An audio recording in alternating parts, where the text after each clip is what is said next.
paartiiwwan mormitoota yookiin yeroo ammaa kana morkattoota kan jedhan kun isaan uummata Oromoo keessaa uummata baay'ee Jawaaris ta'ee Maraaraa ta'ee Baqqalaa ta'ee uummata Oromoo maqaa kaafataniiti isaanii bakka buute jedhanii haasamaa jiru.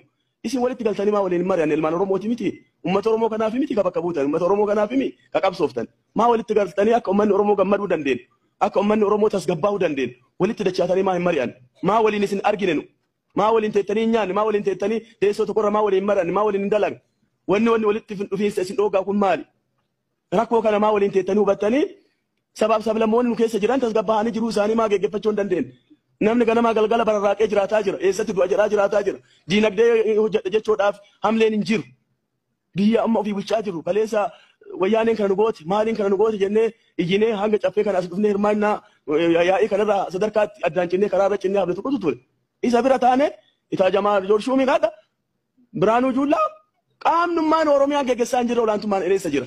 Waamanii yoo jedhaan Oromoo jedhaniituma kunoo iddootti gaggaafatamaa qabu hunda isatti Oromoo ka'aa jiran. Garuu as deebinee jennu Oromootu du'aa jira.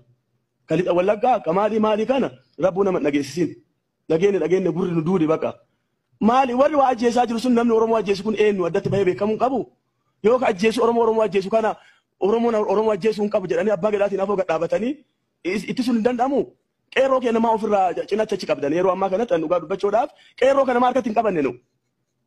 Qeerroon bar fala egeree biyya kanaa ta'a jedhee yaadan akka nam tokkootitti. Kaleessallee sirnicha akkasitti hacuucee nu fixaa ture san qeerroo makaana wanti godhannee isaan gadiin harkatti qabannee olii geggeessummaa pirezidaantiin keenyas muummee ministeera Dr. Abiy illee kennaa turanii walumatti ta'anii uummanni kun biyyattii tana sadarkaa kanarra geessamee jira.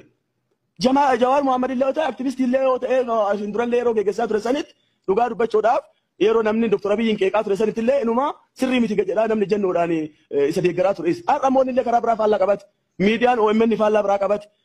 Dhimma kanarratti gadi fageenyaan laalamee biyya teenya ta diigamaa jirtu tana diigamuudhaaf uummata Oromoo kan sababa ta'aa taanee mul'ataa jiru kana uduu irratti hojjetameeti baay'ee gaariidha jedhaan dhimmi nageenyaan nu yaadachiisaa jira. Hoo akka salphatti kalaallu taate nu magaalaa keessa gallaaf qofa naannoo nageenyi mirkanaa'ee jiru keessa iddoo makalaakaan gaariin iddoo warri daninnatiin gaariin jiru afoo uummanni ka jal'isu taate nu warri qarii irra jirru dhiifa manaa godhaa mammaakaatuun jarri namaan lama rafanii mana keessa duu jedhaan waraabessi dhufee tokkocha duubaan nyaate.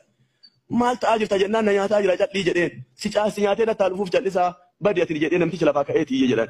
Akkuma isaan wannichi achitti naannoo Oromiyaa irratti raawwatamaa jiru kun magaalaa Finfinnee galuu isaa waan afaan jirreef yoo qaqarallee yaaduu hin jirre ta'e itti yaadamuu qaba. Rakkoon nageenyaa kunin baay'ee garaa nama nyaataa baay'ee uummanni keenya miidhamaa jira. Isinillee baay'ee garaa nu nyaataa jirtan miidhamaa jirtani dhugaa yoo taate akka keenyallee nyaatanii dhuddanillee sadarkaatti bashannantanirra jedhillee yaada akkasiillee hin qabu. Sammuu nama biyya kanaa hunda bulchuu guutaa Itoophiyaatti guutuu Oromiyaa kana bulchuudhaaf akka itti dadhabaa jiraatan akka itti miidhamaa jiraatan hubachuu dhabneeti miti. Kana giddu galeessa hoo godhanne barbaachisaadha. Waan mataan uffuma boonu dhabne jennee isinitti dubbataa jira waan ta'eef. Kan biraa ammoo dhaabbiiwwan seektara garaa garaa irratti bajeta mootummaa qaama miseensonni caffee mana keessaa kaasan kana mootummaan bajeta gahaa ta'e ramadee jira. Qaamni waan kana raawwachiisu akkuma aanaatitti akka godinnaatti ta'uu dadhee ilaallu akka hojii dabalataa hojii haa ta'uuf qofa hojjetamuutti ilaaluudhaan bishaan jedhamu kun daandiin jedhamu kun ibsaan jedhamu kun uduu humni hin dhabamin uduu hojiin namni hin dhabamin callisaniiti seektoroonni as ol aanaan jiran kun qaama gadaan san to'ataa jiran moo to'ataa jiran kan jedhan yoo ta'u taate gaafii keessa nama galcha. Gaafii keessa nama galcha kuniin. Gaadditu waanuma bade qofa argina. Waan tolaa kun yoo dhumne dhimma adda addaatiif waajjira bulchiinsa mootummaa naannoo Oromiyaa seektoroota garaa garaa hin deemna dhimma uummataatiif federaalaan dhaqna yoo as dhufanii jedhan ol ta'e namni teessoorra nama simatee waan gaafatamsaniif fala namaa kenna.